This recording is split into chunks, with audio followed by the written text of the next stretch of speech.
1. Deadly Sentencing. Deadly Sentencing, the domain expansion used by Hiromi Higuruma, takes the form of a courtroom.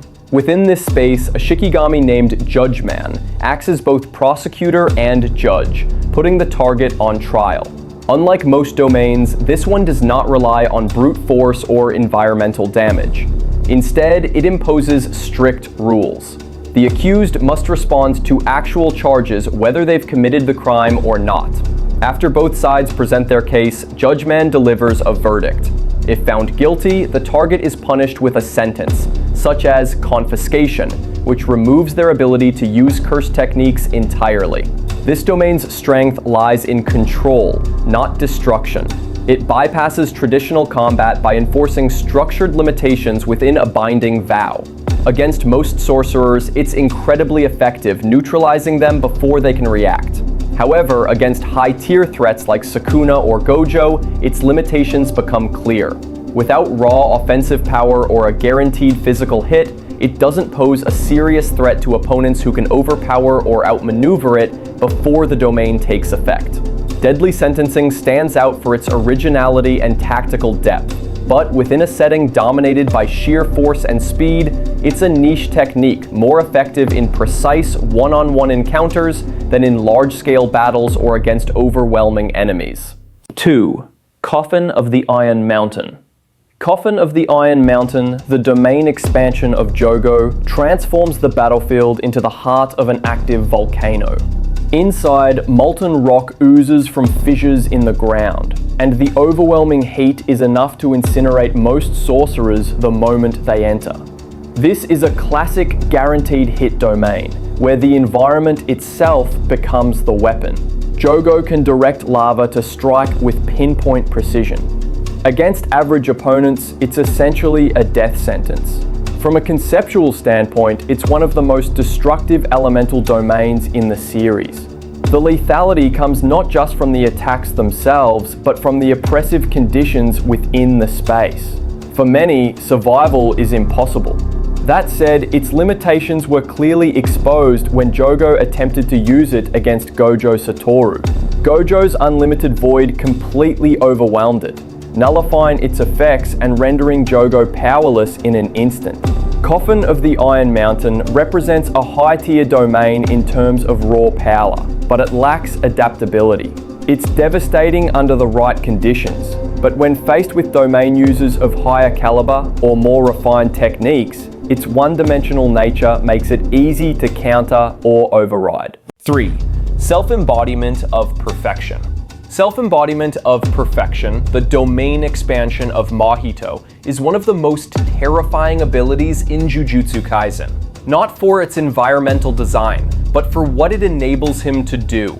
Inside this domain, Mahito can manipulate the soul of his target without physical contact, bypassing all conventional forms of defense.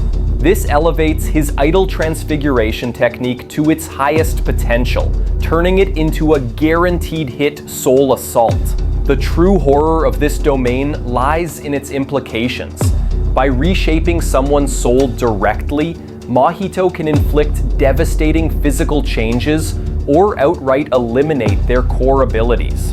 In practical combat, this means instant disfigurement or death for anyone caught inside, unless they possess extremely rare resistance to soul-based attacks. Its activation is fast, and its effectiveness nearly absolute. Even skilled sorcerers like Kento Nanami were moments away from being killed before interference saved them. Later, Mahito refined his technique, learning to deploy the domain in quick bursts, just 2 seconds, mimicking Gojo's method to minimize risk while maximizing impact. Self-embodiment of perfection is less about spectacle and more about inevitability.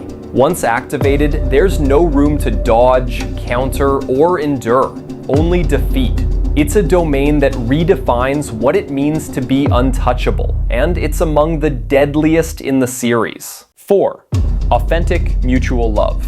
Authentic Mutual Love, the domain expansion of Yuta Okatsu, manifests as a wrecked battlefield filled with floating katana and scattered debris, creating an ominous yet charged environment. Upon activation, Yuta selects one of his previously copied curse techniques to embed into the domain's barrier as its guaranteed hit. Meanwhile, the remaining techniques are randomly sealed inside the swords scattered throughout the domain. Only Yuta can activate these techniques, though he won't know which technique is stored in which blade until he picks it up.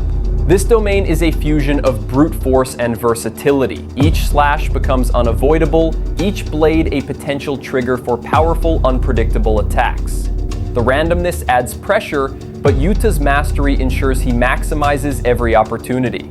During his battle with Sukuna, Yuta utilized this domain to relentlessly occupy his opponent, forcing Sukuna to constantly maintain Hollow Wicker Basket just to negate the domain's guaranteed effects. What sets authentic mutual love apart is its strategic flexibility. It's not just the domain for overpowering, it's built to adapt, respond, and outmaneuver. Backed by Yuta's immense cursed energy and arsenal of stolen techniques, this domain is one of the most dangerous and dynamic in the series. Chimera Shadow Garden, the domain expansion of Megumi Fushiguro, is a rare example of an incomplete domain that still holds incredible potential. Upon activation, it floods the battlefield with dense, liquid-like shadows, giving Megumi full control over the terrain. Within this space, he can summon multiple shikigami simultaneously, manipulate their positions, create clones, and weaponize shadows to overwhelm opponents. What sets this domain apart is its strategic flexibility. Rather than focusing on a single overpowering attack, Chimera Shadow Garden operates like a coordinated ambush. The shadows cover every angle, forcing the enemy to divide their attention while Megumi attacks from multiple directions. It's less about brute force and more about tactical suffocation. However, the domain is still unfinished, which limits its maximum effectiveness. For instance, it lacks a true guaranteed hit condition and can only be deployed within an enclosed space or by manually creating boundaries. Even so, Megumi has already used it to negate other domains like overriding Dagons to create openings for his allies. As it stands, Chimera Shadow Garden is a high-level, versatile technique with room to grow. Once perfected, it could easily become one of the most formidable domains in the entire series. 6. Unlimited Void. Unlimited Void, the domain expansion of Satoru Gojo, stands as the embodiment of absolute technique. Rather than inflicting physical damage, it traps the target inside a boundless metaphysical space where their mind is flooded with limitless information. This sensory overload completely immobilizes them, rendering the opponent mentally paralyzed, unable to think, move, or even process basic stimuli. What makes this domain terrifying is its precision and inevitability. Unlike more chaotic or flashy domains, Unlimited Void is calm and clinical. No explosions, no grand theatrics, just immediate cognitive collapse. Even the strongest cursed spirits and sorcerers become helpless once caught inside. Gojo has demonstrated masterful control over this technique. During the Shibuya incident, he used it for just 0.2 seconds, incapacitating hundreds without causing lasting damage, proving that he could fine-tune its effects to surgical levels. In his battle against Sukuna, he further evolved the domain, shrinking it to the size of a basketball while reinforcing its outer shell to resist collapse. While not unbeatable, as seen in his clash with Sukuna, Unlimited Void remains the most complete and refined domain expansion in the series. It is the pinnacle of technical sorcery, unmatched in execution and nearly impossible to counter once activated. 7. Malevolent Shrine. Malevolent Shrine. The domain expansion of Ryomen Sukuna is widely regarded as the most devastating domain in Jujutsu Kaisen to date.